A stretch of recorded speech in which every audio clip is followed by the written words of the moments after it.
বাংলাদেশের 90% মানুষ রাজাকার বিএনপি হয়ে থাকে, তাহলে তাকে ভোট দিয়ে ক্ষমতায় আনলো কারা? এটা আমাদের প্রশ্ন।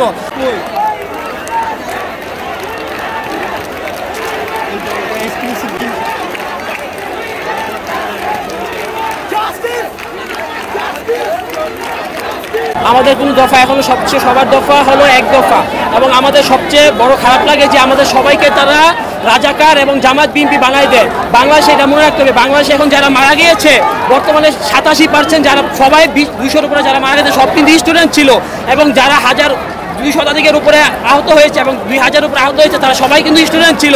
তাই তারা কীভাবে কী ভিত্তিতে আমাদেরকে রাজাকার এবং বিএনপি বলে সেটা আমরা বুঝতে পারছি না। যদি আমরা বাংলাদেশের 90% মানুষ রাজাকার বিএনপি হয়ে থাকে, তাহলে তাকে ভোট দিয়ে ক্ষমতায় আনলো কারা? এটা আমাদের প্রশ্ন। রাজাকার বিএনপির বিরুদ্ধে তাহলে সে ক্ষমতায় আসে নাই, তাই না? আমাদের প্রশ্ন, তারা কিভাবে আমাদেরকে বিএনপির আবার রাজাকার এবং জামাত বানিয়ে আমাদেরকে অত্যাচার এবং আমাদেরকে খুন করতেছে। তোমার দাবি হলো স্বৈরাচারের পতন চাই। স্বৈরাচারকে আপনারা সবাই জানেন, যারা আমার ভাইদেরকে হত্যা করেছে, আমার নিরীহ বোনদেরকে আহত করেছে, নিরীহ ভাই বোনদেরকে হত্যা করেছে, তাদের যারা হত্যা করেছে তাদের বিচার চাই আমরা, এটাই আমাদের দাবি।